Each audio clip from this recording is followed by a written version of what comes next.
Some perennial gardens stay full of colorful blooms all through July, while others seem to fade almost overnight. The surprising part is that they may receive the same amount of sunshine and even the same amount of water. If your flowers have stopped blooming, their leaves are turning yellow, or they suddenly look tired, you're not doing anything wrong. July simply changes what perennial plants need. One of the biggest reasons healthy plants struggle during this month is not drought or poor soil. It is often something caring gardeners do every week without realizing it. After watching summer gardens through many growing seasons, one pattern appears again and again. The most common mistake is rarely the one people expect. In fact, the fourth mistake we'll talk about is so common that avoiding it tonight could save your plants from weeks of unnecessary stress. Before explaining why this happens, it helps to understand what changes when July arrives. Spring and early summer encourage fresh growth. The weather is usually cooler, the soil holds moisture longer, and plants recover quickly from small mistakes. July is different.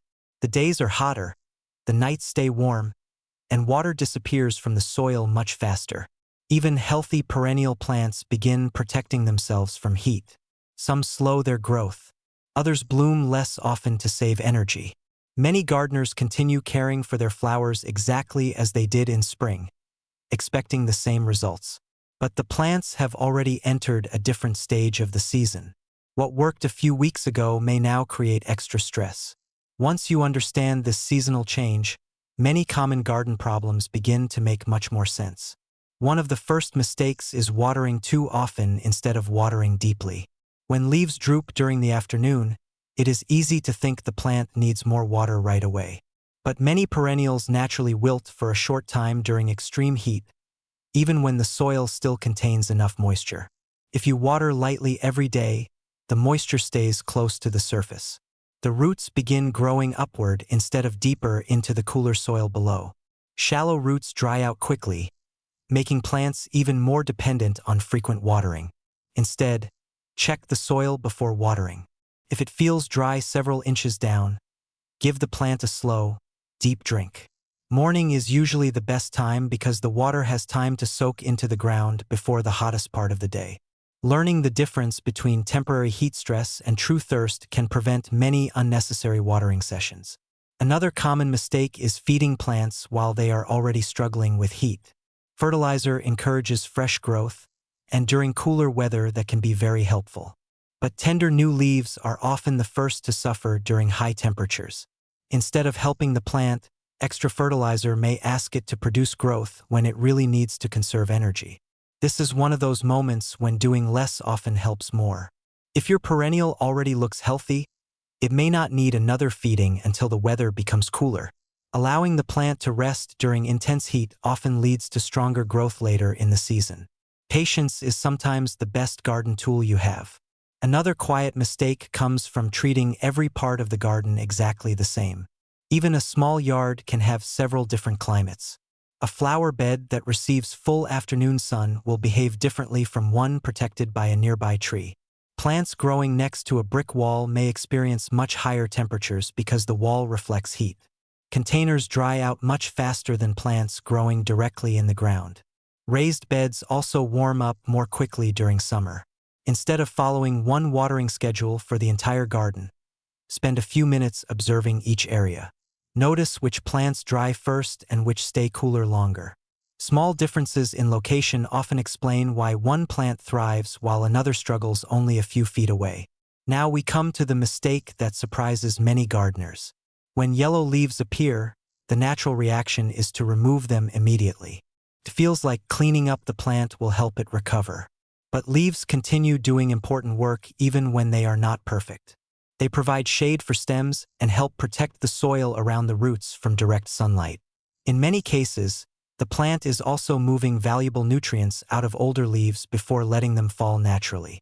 Removing too many leaves too soon exposes the plant to even more heat and sunlight. This can increase stress instead of reducing it. Of course, leaves that are completely dead or clearly diseased should still be removed. But if a leaf is only partly yellow and still attached firmly, giving the plant a little more time is often the better choice. Sometimes what looks untidy is actually part of the plant's natural recovery process. Many gardeners also remove every faded flower without realizing that different perennials respond in different ways. Some plants, like certain salvias or coreopsis, often bloom again after deadheading. Others naturally slow down and begin producing seed heads that remain attractive well into autumn. These seed heads can also provide food for birds and support beneficial insects. Before removing every faded bloom, take a moment to learn how that particular perennial behaves. A little observation can save both time and effort while helping your garden support more wildlife. The next mistake happens below the surface, where we often forget to look. Bare soil heats up quickly under the strong July sun. Hot soil loses moisture faster, and plant roots have to work much harder to stay healthy. A simple layer of mulch helps keep the soil cooler and slows evaporation. Natural materials like shredded leaves, bark, straw, or compost all work well. They also reduce weeds, meaning less work during the hottest weeks of summer. Healthy roots are often more important than perfect-looking leaves because strong roots help the entire plant recover when cooler weather returns. The final mistake is expecting your perennial garden to look exactly as it did in spring. Many perennial plants naturally slow their blooming once the hottest weeks arrive. This does not always mean something is wrong. In fact, many are quietly storing energy for next year's flowers while also preparing for late summer and autumn. Fewer blooms do not always mean poor health. Sometimes they simply mean the plant is following its normal seasonal rhythm. Understanding this makes gardening much less stressful because you begin working with nature instead of against it. As you walk through your garden this week, try looking a little closer before reaching for the watering can, the fertilizer, or the pruning shears. Small observations often reveal what the plant actually needs. If you're comfortable sharing, I'm curious which perennial gives you the most trouble during July. Every garden is a little different, and your experience may help someone else who is learning. July is not about working harder. It is about noticing the quiet signals your plants are already giving you. A few thoughtful changes can protect your perennials through the warmest part of the season without adding extra work. Healthy gardens rarely come from doing more. They come from understanding what the plants need at the right time. Sometimes the garden improves when we simply step back and observe. Do less, get more.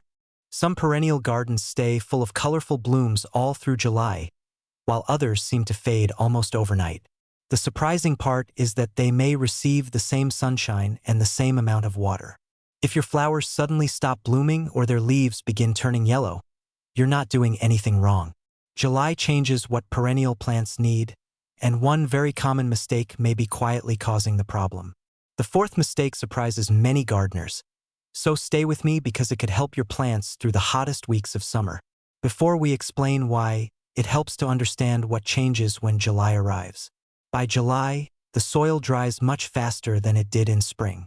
Warm nights, stronger sunshine, and higher temperatures all place extra stress on perennial plants.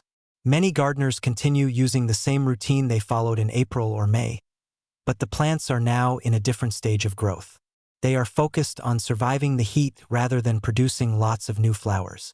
This is why even healthy gardens can suddenly look tired. The first mistake is watering too often. When flowers droop during a hot afternoon, they don't always need more water. Many plants temporarily wilt to protect themselves from the heat. Light watering every day encourages shallow roots that dry out quickly. Instead, check the soil first. If it's dry a few inches below the surface, water deeply in the early morning. Deep watering helps roots grow farther into the cooler soil, making plants stronger during hot weather. Another mistake is feeding plants with fertilizer while they are already under heat stress. Fertilizer encourages fresh growth, but tender new leaves struggle in high temperatures. Instead of helping, it can make the plant work even harder. During July, patience is often more helpful than extra feeding. Sometimes the healthiest choice is simply allowing the plant to rest. Now let's look at the mistake many gardeners never expect. When yellow leaves appear, it's tempting to remove every one of them. But those leaves are still protecting the stems from direct sunlight and helping shade the roots below. In many cases, the plant is also moving valuable nutrients out of older leaves before letting them fall naturally. Removing too many leaves too soon can expose the plant to even more heat. Only remove leaves that are completely dead or clearly diseased. One final tip is to protect the soil instead of focusing only on the flowers. A layer of natural mulch, such as shredded leaves, bark, or compost, helps keep the soil cooler and slows water loss. Healthy roots are the foundation of healthy blooms, especially during the hottest part of summer. If you're comfortable sharing, I'd love to know which perennial gives you the most trouble during July. Your experience may help another gardener in our community. Remember, July gardening isn't about working harder. It's about observing more and letting your plants tell you what they need. Sometimes the garden improves when we simply step back and observe. Do less, and your perennials will often reward you with healthier growth.